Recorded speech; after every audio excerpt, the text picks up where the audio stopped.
Zdravím všetkých, tak sa na to pozrime. Máme tu naozaj zaujímavú situáciu. Cena bitcoinu padá, na trhu je cítiť, no povedzme si to na rovinu, strach. Ale čo ak sa za oponou, úplne potichu, odohráva niečo celkom iné? Skutočná revolúcia. Na jednej strane teda panika, na druhej rekordná adopcia. A presne toto je to, čo nazývame veľké odpojenie, a to si dnes rozoberieme. A začníme hneď z ostra týmto naozaj odvážnym tvrdením. Pochádza zo správy od finančnej spoločnosti River, ktorú mimochodom vyzdvihol aj Cointelegraph. Hovorí sa v nej, citujem, v adopcii bitcoinu neexistuje medvodí trh. Wow! Táto jedna veta je vlastne jadrom celého optimistického pohľadu.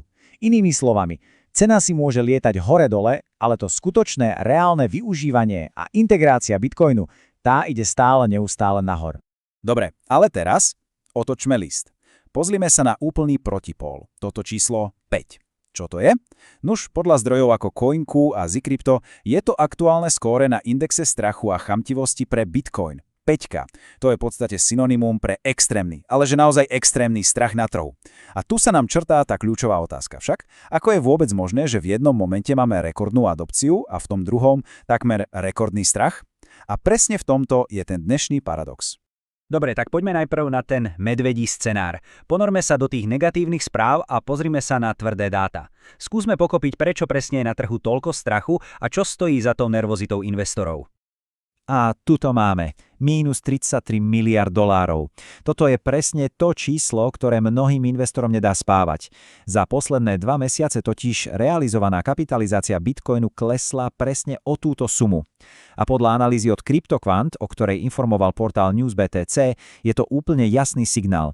Kapitál jednoducho odteká zo siete. Moment, ale čo to vlastne tá realizovaná kapitalizácia je? Je to trochu zložité, ale skúsme si to zjednodušiť. Predstavme si to ako súčet cien, za ktoré každý jeden investor kúpil svoj bitcoin. Čiže to nie je tá aktuálna trhová cena, ale skôr taká celková nákupná cena celého trhu.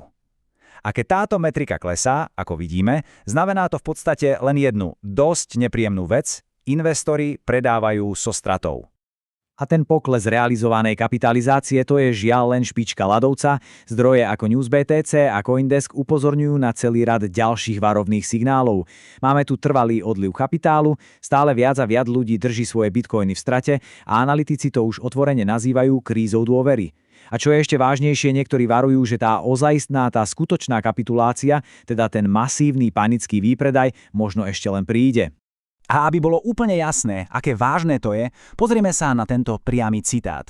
Povedal ho Alex Kupcikevič, analytik zo spoločnosti FixPro a zverejnil ho portál Coindesk. Ten citát hovorí jasne, ak sa cena neodrazí, oživenie sa končí a otvára sa cesta k ďalšiemu až 25% pádu. Tento komentár dokonale vystihuje, aké kritické sú tieto cenové úrovne. Trh je naozaj na hrane. Fajn, dosť bolo strachu a negatívnych scenárov. Teraz sa poďme pozrieť na druhú stranu mince. Ideme sa venovať tomu býčiemu scenáru. Zameriame sa na ten protiargument, na tie silné, dlhodobé trendy v adopcii, ktoré sa dejú tak nejako potichu, v pozadí, ďaleko od blikajúcich cenových grafov. A táto vlna adopcie, ako ju popisuje správa od River, má hneď niekoľko vrstiev. Nie je to len jedna vec. Pozrieme sa na to. Inštitúcie a firmy naakumulovali neuveriteľných takmer 830 000 bitcoinov. Viac ako polovica najväčších amerických bank už aktívne vyvíja bitcoinové produkty. Platby u obchodníkov doslova explodujú, v USA trojnásobný nárast, celosvetovo o 74%. A aby toho nebolo málo, do hry vstupujú už aj celé národné štáty. Toto nie je len rast, toto je zložený úrok v praxi. Ale kto presne sú títo inštitucionálni hráči? To je na tomto najzaujímavejšie. Nie je to len jeden typ investora, je to celý neuveriteľne rozmanitý ekosystém. Máme tu firmy, ktoré si dávajú bitcoin do rezerv, obrovské ETF fondy, registrovaných investičných poradcov a dokonca, ako sme spomínali, aj vládne a suverené fondy. Bitcoin už nie je na Wall Street len na návšteve, stáva sa pevnou súčasťou nábytku. Ďalší extrémne dôležitý bod je volatilita. Podľa tej istej správy od spoločnosti River, o ktorej písal Cointelegraph, sa volatilita bitcoinu postupne ale isto približuje k tradičným aktívam, ako je zlato alebo index S&P 500. A prečo je to taká veľká vec? No, je to jednoduché. Nižšia volatilita, čiže menšie cenové výkyvy, otvárajú dvere pre oveľa konzervatívnejších investorov a tým pádom aj pre oveľa väčší kapitál. Je to jasný znak, že bitcoin dospieva. No dobre, ale nie je to len o fundamentoch.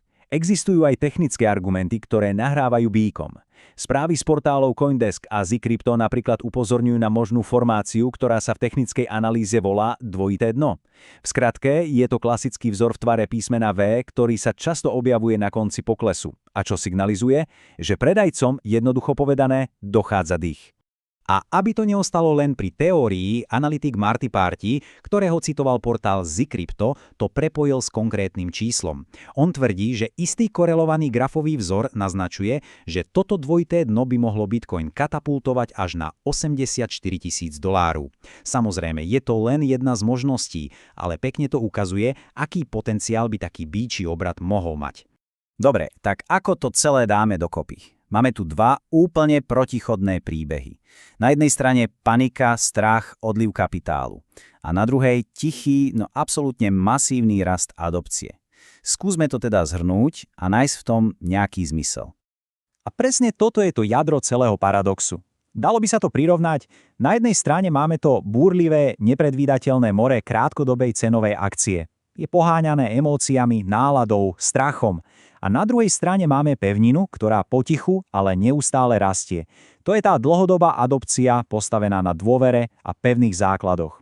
Sú to dva úplne odlišné svety, no existujú v rámci jedného jediného aktíva. A toto nás privádza k tej hlavnej myšlienke. Čo ak tento obrovský konflikt, toto odpojenie v skutočnosti nie je znakom slabosti? Čo ak je to presne naopak? Znakom dospievania. Možno toto napätie medzi tým krátkodobým hlasným hlukom trhu a tým tichým dlhodobým signálom adopcie, možno presne takto vyzerá, keď jedno aktívum prechádza z fázy špekulatívneho experimentu do pozície globálneho uchovávateľa hodnoty.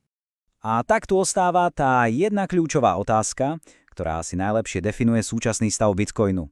Keď sa na to všetko pozrieme, zvíťazí nakoniec to tiché, postupné násobenie adopcie nad tým hlasným, všade prítomným hlukom trhového strachu? Nuž, odpoveď na to nám asi ukáže až čas. A to je na dnes všetko z tohto rozboru. Veľká vďaka za pozornosť a za čas, ktorý sme tomu spoločne venovali. Ak sa aj na budúce chceme spoločne pozrieť na zložité témy a hľadať v nich smysel, určite zvážte odber nášho kanála. Každý jeden odber nám nesmierne pomáha v tvorbe ďalšieho obsahu. Budem sa tešiť pri ďalšej téme.